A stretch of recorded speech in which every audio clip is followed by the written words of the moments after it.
잠시 멈추었던 하나님에 대한 시리즈 네 번째, 업신여김을 받지 않으시는 하나님이라는 제목으로 하나님의 말씀을 증거하도록 하겠습니다.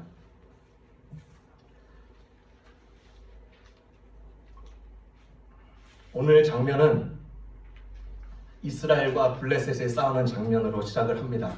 블레셋 사람들은 그 이스라엘 남서쪽의 해양 민족이었습니다.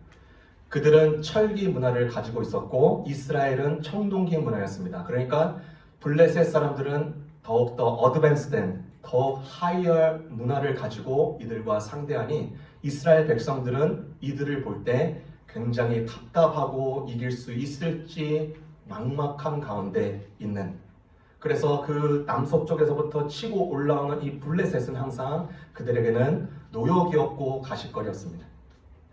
그런데 어느 날 전투가 벌어지는 것입니다. 전투를 했더니 이스라엘이 완패합니다. 그때 4,000명이 죽습니다.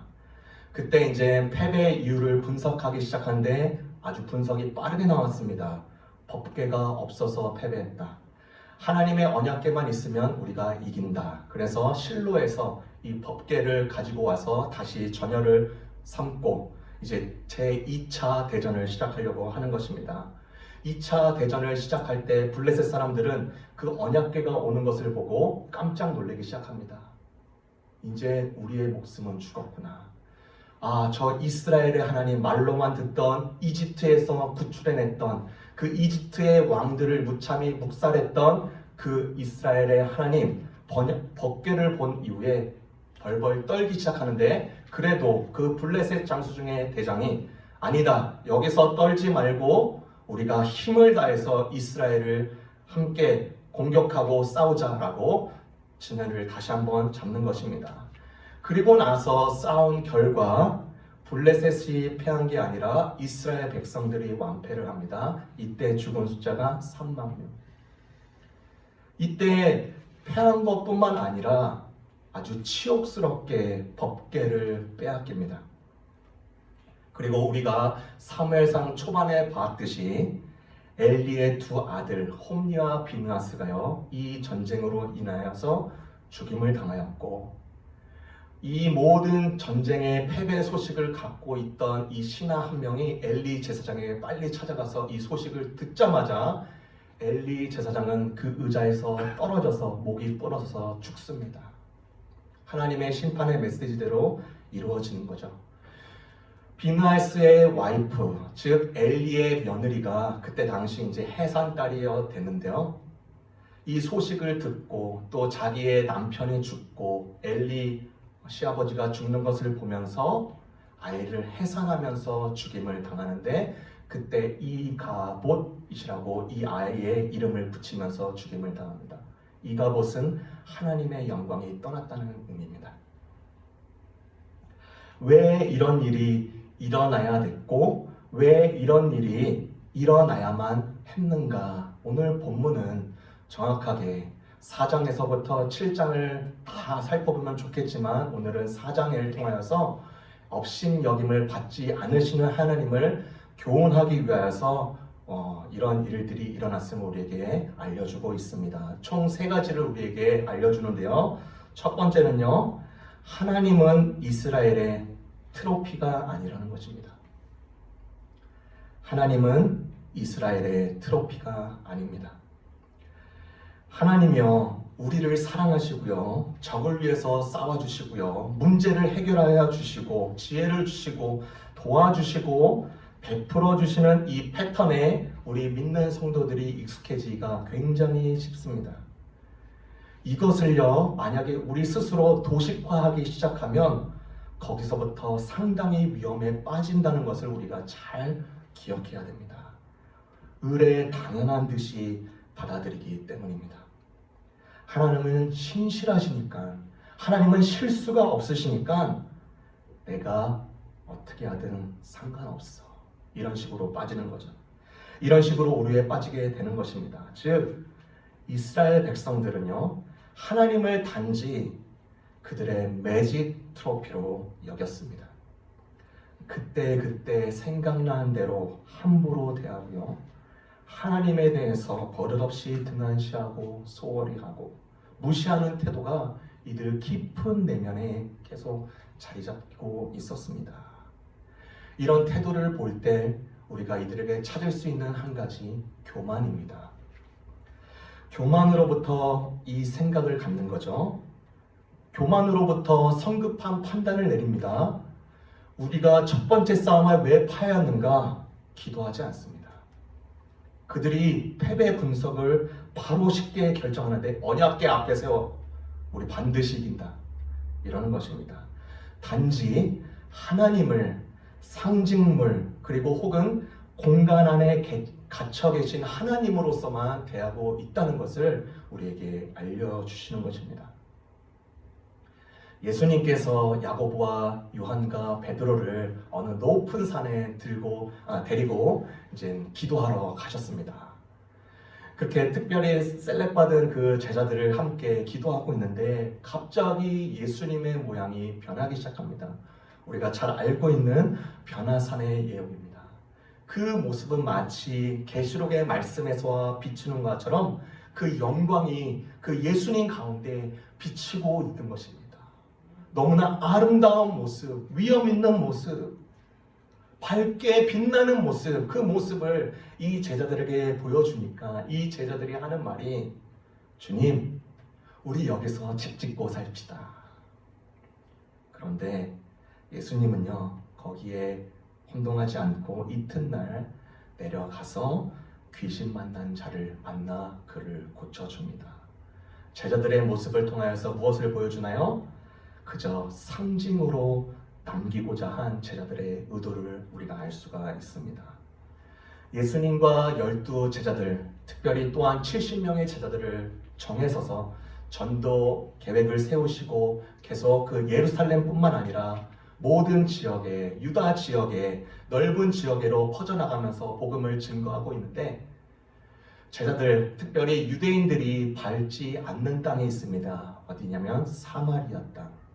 이 사마리아 땅은 왜 밟지 않았느냐? 이 사마리아는 혼종이었기 때문입니다. 혼합 민족이었습니다. 그러니까 유대인들 입장에서 볼 때는 이들의 거룩성을 위하여서 이들과 상관하지 않는 것입니다. 오늘날로 말하면 완벽하게 차별하고 차등하고 이들과 전혀 다른 민족으로서 생활하기 시작합니다. 그러니까 땅조차도 밟지 않는 것입니다. 심지어 유대인들은 사마리아 사람들을 볼 때 지옥의 불쏘시개라고 여기면서 그들을 하등 비관하고 비판했던 자들이었습니다. 그런데 그럼에도 불구하고 예수님은 그 사마리아 땅을 내가 가야겠다 하십니다. 제자들이 깜짝 놀라죠. 이제까지 없었던 일들이었는데 어떻게 예수님이 그 사마리아 땅을 밟는다고 하십니까? 내가 그 사마리아 땅을 통과하여라 하리라. 왜요? 우리가 잘 알다시피 요한복음 4장에 보면 그 우물가의 여인을 만나 주시려고 그 땅을 통과하시죠.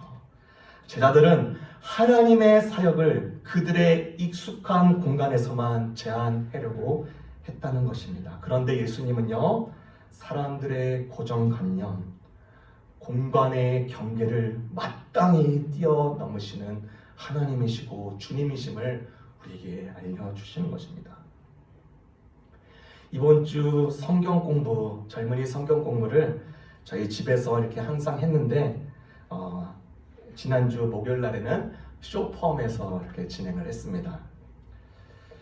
이제 부득이하게 이제 그쪽에서 했는데 어디에서 하면 좋을까 하다가 파네라 빵집에서 아주 좋은 데가 있더라고요. 굉장히 넓고 사람도 없고 성경 공부하는데 너무 좋았습니다. 그래서 그곳에서 이제 연희 집사님과 저희 와이프와 이제 같이 삶을 나누고 이렇게 또 고민거리들과 기도 제목들을 나누는 가운데 성경 공부가 안 되는 거죠. 그런 얘기가 계속 나오니까.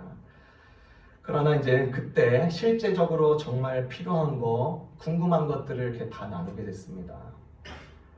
그러면서 이제 집사님의 고백 중에 이 마디가 저를 이렇게 크게 울렸습니다. 전도하고 싶습니다. 그 고백이 얼마나 감사했는지, 그래서 간략하게 전도를 어떻게 해야 될지, 물론 이성적으로 다 되는 건 아니지만 예수님의 원리를 알려드리고, 그리고 우리가 같이 이것을 계속 배워나가자. 그리고 우리 교회로서도 전도와 선교의 사명을 가지고도 제가 어떻게 이렇게 셋업을 해야겠구나, 이렇게 다지는 시간을 가졌습니다. 그런데 참 놀랍게도요, 제가 쇼펌에서 그곳에서 성경 공부를 진행하는데 제가 3주 전부터 계속 쇼펌에 대한 기도가 나왔습니다. 하나님, 저에게 쇼펌 지역을 주십시오. 제게 그곳에 허락하는 영혼을 주십시오. 그렇게 기도가 간절하게 나오는데, 죄송합니다.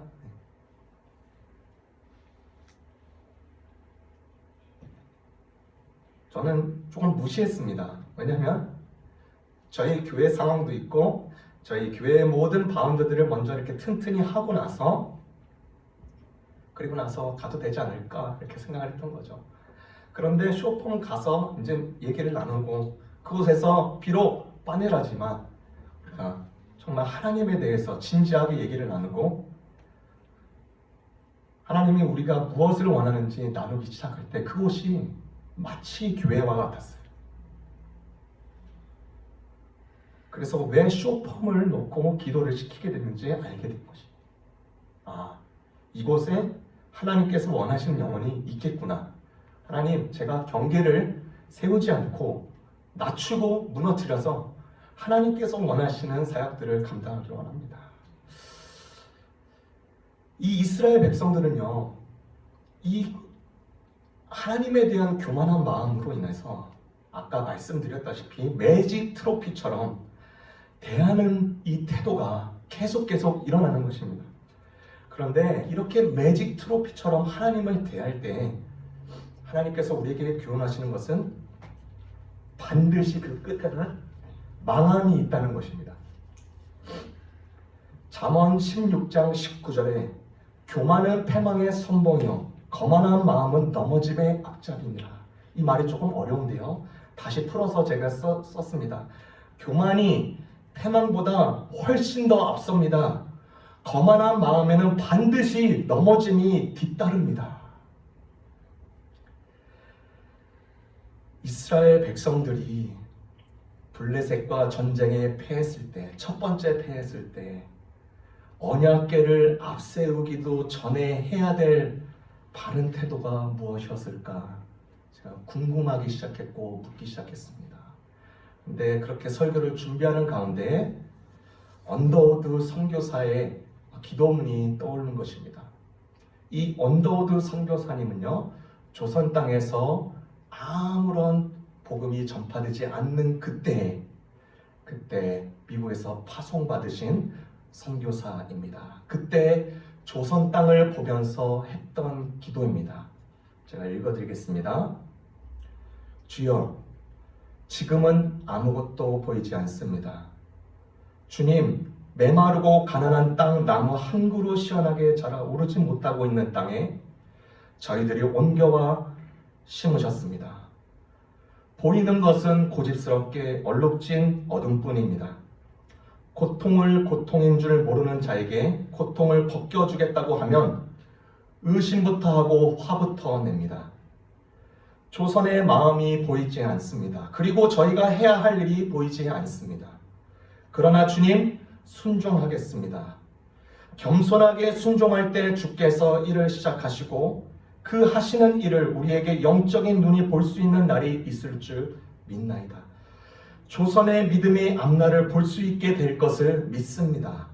지금은 우리가 황무지 위에 맨손으로 서 있는 것 같으나 지금은 우리가 서양 귀신이라고 손가락질 받고 있사오나 저희들이 우리 영혼과 하나인 것을 깨닫고 눈물로 기뻐할 날이 있음을 아나이다. 이곳이 머지않아 은총의 땅이 되리라는 것을 믿습니다. 주여, 오직 제 믿음을 붙잡아 주소서. 이런 절실한 고백, 진실한 마음을 하나님께서 원하지 않으셨을까요? 잠깐 멈춰서서 우리 자신을 돌이켜보면서 하나님을 경배하는 마음으로 주님께 기도했다면 우리가 무엇을 잘못했는지 알려주시지 않았을까요? 그것을 놓친 것입니다. 교만했기 때문입니다. 두 번째, 오늘 본문을 통해서 우리에게 알려주시는 것은 하나님의 임재가 떠난 법궤는 괴짝일 뿐이라는 것입니다. 다시요. 하나님의 임재가 떠난 법궤는 괴짝일 뿐이다. 이스라엘 백성이 법궤를 대동하고 나서 그 대동한 법궤에는 이미 하나님의 임재가 떠나 있었습니다. 하나님의 임재가 떠났다는 것은 무슨 말입니까? 하나님이 떠난 것입니다. 하나님이 떠나니까 하나님의 마음도 모르고 하나님의 마음도 전달될 수가 없는 것이죠. 저희 외할머니가 서울에서 여의도에서 사실 때 신앙생활을 여의도 순복음교회에서 하셨습니다. 권사로서 열심히 정말 교회를 열심히 섬기셨는데요.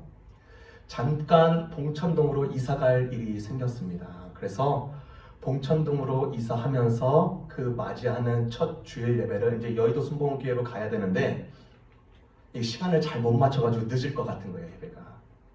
그래서 지금 집 앞에 새로 이사 온 집 곁에 있는 장로교회로 들어가서 오늘은 여기에서 예배 드려야겠다. 하나님께 죄송스러운 마음으로 이제 가서 들어가서 여기 이제 앉아서 눈을 감고 기도하면서 예배를 준비하고 있는데요. 예배 시간이 다 되어서 눈을 떠보니까 이상한 광경이 펼쳐지고 있는 것입니다. 강단 앞에 서 있는 목사를 양쪽의 리더십들이 끌어내리려고 몸부림치고 있는 거예요. 너무나 놀란 것이죠. 외할머니께서 그 모습을 보면서 손을 높이 듭니다. 그래서 잠깐 제가 한마디 해도 되겠냐고 말씀하시라고. 제가 여기 교회 소속은 아닙니다. 그런데 오늘 부득이하게 이 교회에서 주일 예배를 맞이하게 됐습니다. 그런데 오늘 이 모습을 보니까 여기에 하나님이 계시는지 안 계시는지 전혀 모르겠습니다. 지금 이렇게 싸우고 혼란스러운 일들을 예배 다 드리고 나서 필요하다면 서로가 상담한 후에 해도 괜찮지 않겠습니까? 이곳에 하나님 계십니까? 안 계십니까? 다른 교인임에도 불구하고 그게 당당하게 외치니까 이 모든 성도들이 다 조용해졌어요. 옆에 있던 모든 사람들도 잠잠해지고 예배를 잘 드렸습니다. 누구는 예배당에 올 때 이미 싸우고 소란을 일으키려고 오고 있는 사람이 있는 반면에 누구는 하나님을 깊이 존숭하면서 경배하는 마음을 갖고 오는 사람, 판이하게 다릅니다. 하나님의 임재를 사모하는 사람에게는요, 법궤는 여전히 유효하지만 하나님의 떠난 법궤는 괴짝일 뿐이라는 것입니다. 그래서 사도 바울은 고린도전서에서 고린도 교회에게 이렇게 권면의 편지를 보냅니다. 누가 주의 마음을 알아서 주를 가르치며 누가 주를 띄울 수 있겠는가? 우리는 그리스도의 마음을 가졌느니라. 이때 그리스도의 마음은 영입니다. 영은 곧 하나님의 영인데, 즉 하나님의 임재를 가졌다는 것이죠. 우리가 하나님의 임재 가운데 이 일들을 하고 있습니다. 고린도 교회에서는 하나님의 임재가 보이지가 않는 거예요. 그 마음을 기반으로 삼은 것이야말로 교회다라는 것을 사도 바울은 알려주는 것입니다. 맹청지 지사님이라는 분이 있는데요. 이분이 쓴 에세이 중에 이런 내용이 나옵니다.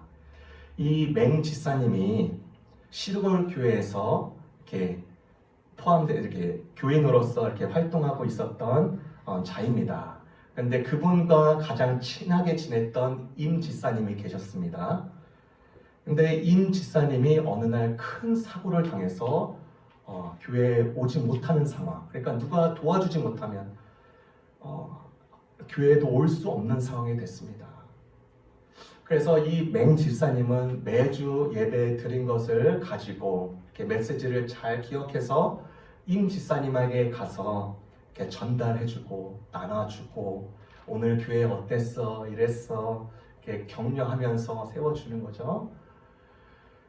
그런데 이제 맹 집사님이 이렇게 계속 하다 보니까 이 임 집사님이 계속 교회에 나오고 싶은 마음을 발견한 거죠. 나도 계속 교회 가고 싶은데 나를 일으켜서 가줄 사람이 없는 것입니다. 그래서 맹 집사님이 이렇게 간절하게 기도합니다. 하나님, 내가 휠체어 하나를 받게 된다면 내가 이 임 집사님을 데리고 예배당에 계속 밀고 끌고 오겠습니다. 근데 이 기도를요, 그 담임 목사님이 알게 된 거예요. 그래서 교회에서 담회를 열면서 어느 정도 이렇게 서포트를 해주게 되면서 휠체어를 이렇게 얻게 됐습니다. 맹집사님과 임집사님 얼마나 신났는지. 그래서 이제 매주 예배 있을 때마다, 수요 예배 있을 때마다 그 모든 그 시골에 그 길을 이렇게 밀면서 예배당에 오는 것입니다. 그런데 참 한두 번이면 괜찮은데 이게 예배가 많고 모임이 많으면 많을수록 이것이 쉽지 않다는 것이 이제 맹집사님이 느껴지는 것입니다. 왜냐하면 시골길은 여러분 잘 알다시피 아스팔트로 되어 있는 게 아니라 다 비포장도로에 울퉁불퉁합니다. 그냥 튀면서 오는 거예요, 교회를. 그러니까 맹집사님이 힘이 빠지죠. 힘들죠. 그래서 어느 날에도 또 마찬가지로 이제 예배당에 이렇게 끌고 오는데 예배당에 들기 전에 이 마음이 딱 드는 것입니다. 일찍 죽지 왜 아직도 살아있나. 임집사님 보면서 그렇게 그 마음이. 그런데 그때는 그냥 아무렇지 않게 그렇게 갔습니다. 다음번에 또 폭우가 쏟아지는 날, 수요일 날 예배 때 또 임집사님이 교회 가고 싶다고 이제 콜을 하네요. 그래서 가는데 이미 그 길은 밭고랑처럼 깊이 패여 있는 거예요. 뒤에서 맹집사님이 밀고 가면서 힘들지만 그래 예배당 가야지 하는데 또 예배당 들어가기 전에 마음으로 살인을 저지릅니다. 빨리 죽어라. 임집사님은 그것을 아무렇지도 모른 채 하나님을 깊이 예배하러 오는데 또 한 사람은요, 그리스도의 마음을 처음에는 가진 것 같은데 이 그리스도의 마음을 뭉고 터뜨리고 하나님 임재를 사모하지 않으면서 했던 그 이야기. 그래서 어느 날은 예배당에서 자기의 이 살인적인 멘트가 계속 나오는 걸 보면서 하나님, 저는 이 예배당에 갈 수 없습니다. 주님, 저를 용서해 주세요. 좋다고 시작했는데 제가 이런 말을 하네요. 용서해 주세요. 충분히 우리의 모습일 수도 있다고 생각이 되어집니다.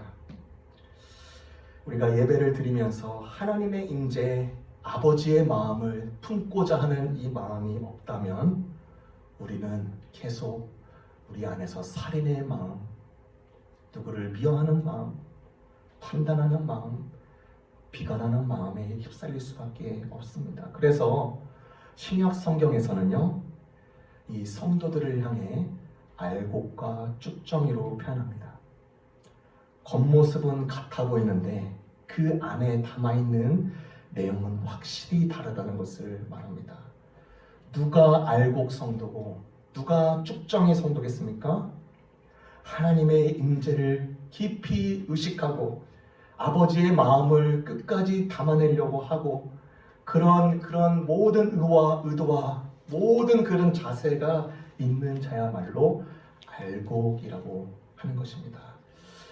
계시록에 보면은 7교회가 나옵니다. 그때 계시록에 쓰여졌던 그 7교회는요, AD 90년부터 96년까지 도미티안 황제의 큰 박해가 있었던 시절입니다.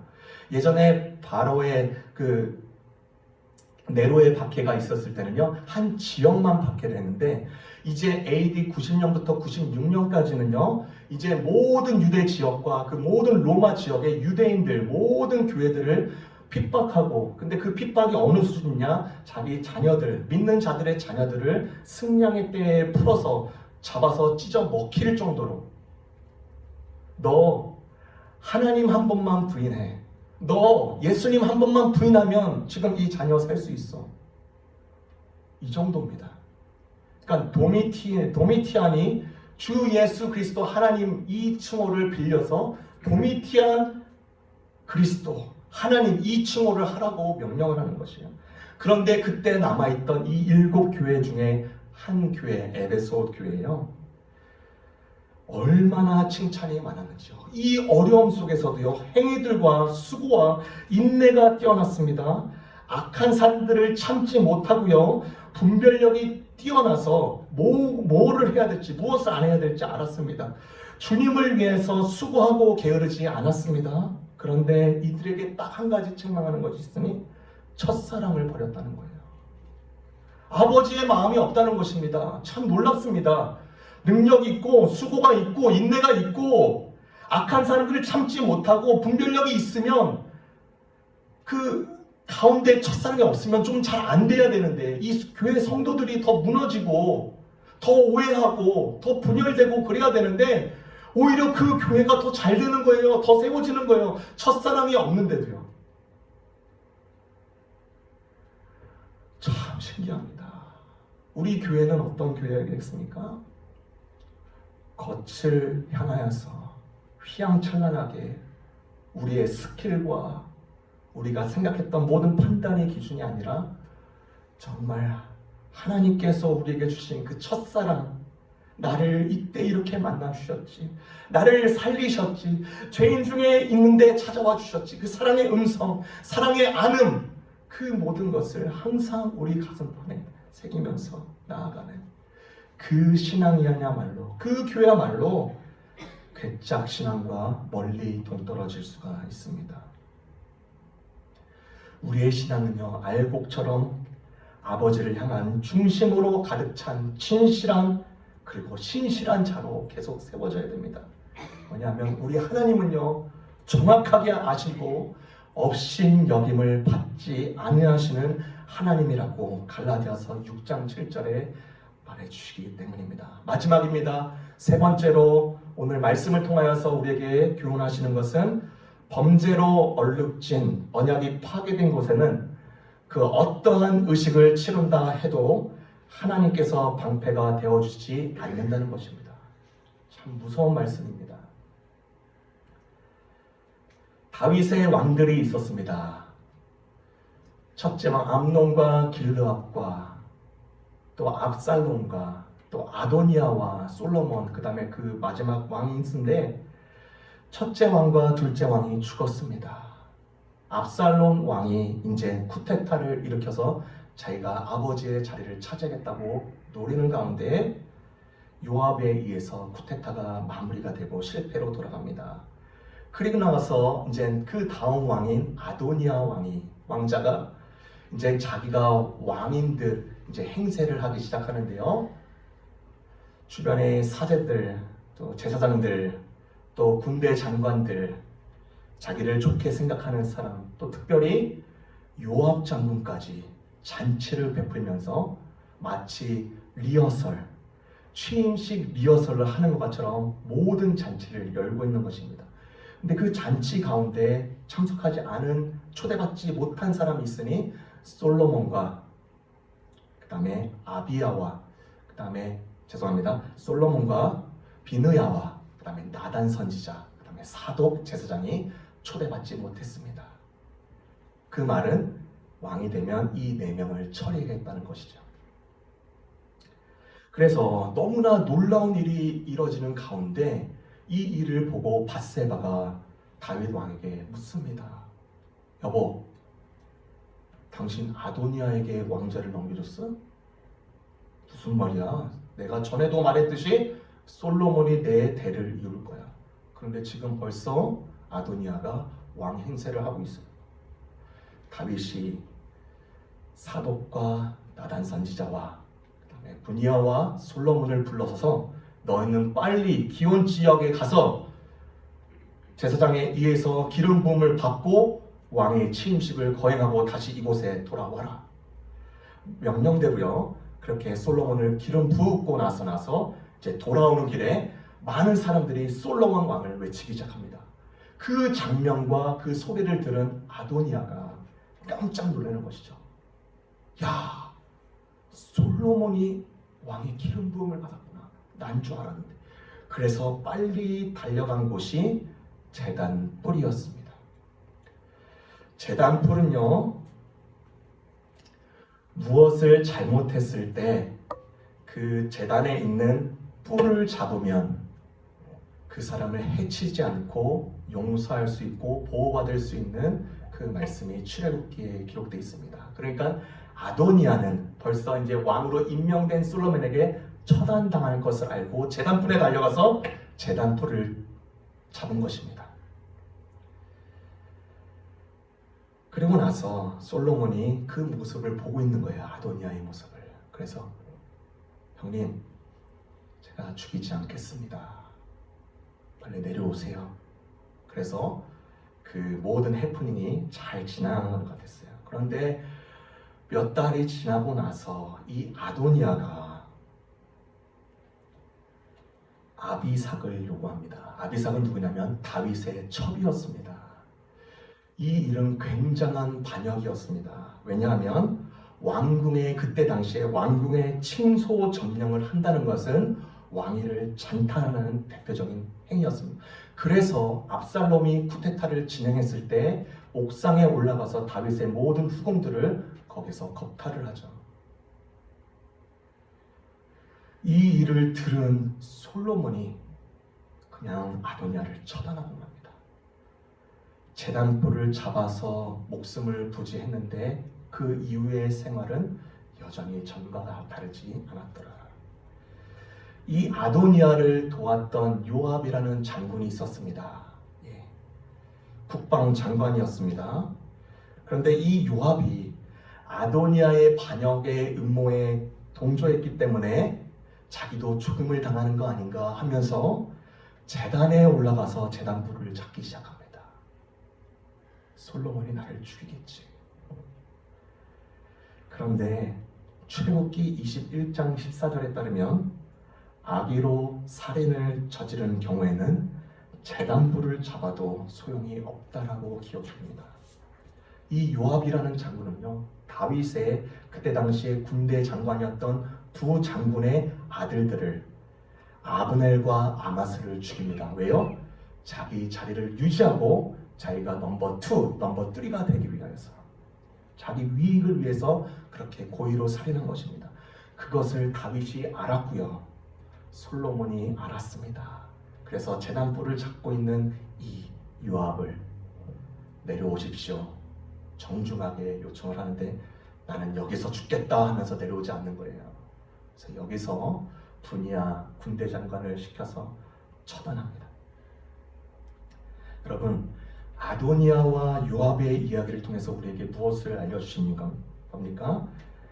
그들이 매번 잡았던 뿔을 놓고 나서 돌아간 자리에서 그들은 어땠습니까?